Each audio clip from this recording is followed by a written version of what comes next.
Magandang araw po. Okay, so tuturuan ko po kayo ngayon kung papaano gumawa ng isang napakagandang interactive assessment para sa ating mga estudyante gamit ang Quiz-Is tool. Okay, or ngayon ay tinatawag ng bilang Wayground. Natutunan ko po ito sa EdTech Teacher Training Center. Okay, so start na po tayo. Ayan. So, just open your browser and type quizzes.com.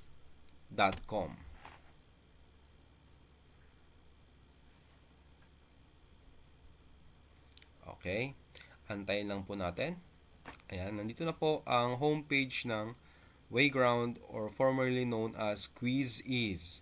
So, para mag-create po ng isang napakagandang interactive assessment, dito po tayo sa Create. Click Create. And then, may 5 icon po tayo dito. Hindi na natin gagawan lahat yan para hindi po tayo maubusan ng oras. Click na po natin yung assessment. Okay. So, para mag-upload ng file na gagawan ng quizzes, ng mga tanong, okay, dito po tayo sa kukuha ng tanong sa ating laptop, sa ating device. At i-upload po natin yung aking presentation tungkol sa ASEAN nations, pagkakabuo ng ASEAN. Okay, antayin lang po natin habang nag-upload. Masyado po kasing maraming laman yung na-slides yung aking PowerPoint presentation noon, kaya medyo matatagalan po sa pag-upload. Antayin lang po natin. Ayan. So, click po natin yung Generate New Questions. Ayan. So, click po natin kung anong grade level.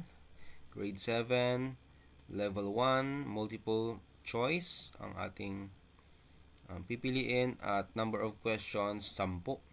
And then, kung anong language, ay pili po tayo dito. Siyempre, pipiliin po natin ang medium of instruction ng Araling Panlipunan, ang Tagalog. Okay, click. And then, create resource. Ayan. Gumagawa na po siya ng mga katanungan. 10 tanong. Antayin lang po natin dahil nag-loading siya, nag-iisip. Ang Quiz-Is or Wayground. Yan.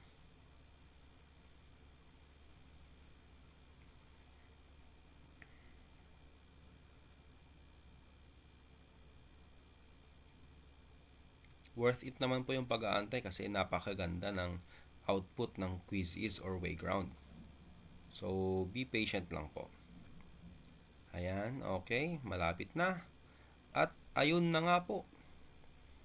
Tapos na. Narito na yung mga katanungan. At nandito na rin po ang mga answers. Ayan. So, i-click na po natin yung publish para makapag-umpisa na tayo sa laro. Okay.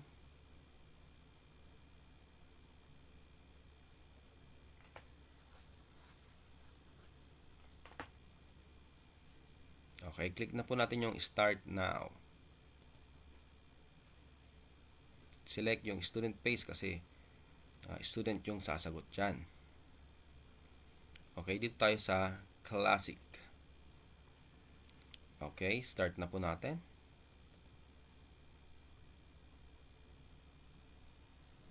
Okay, click lang po natin yung join my quiz.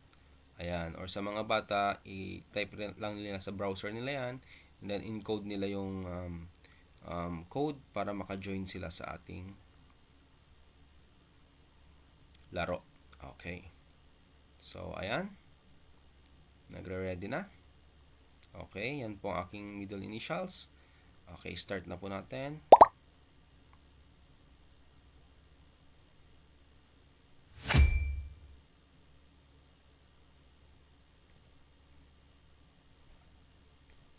Okay, start game. Okay, sagot na po tayo. Yan, sumasagot.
Okay, ganun po kasaya yung pagsagot sa interactive quiz na ginawa ng Quiz Is. So, dahil po dyan, napaka-enjoyable ang mag-aral gamit ang Quiz Is or Wayground.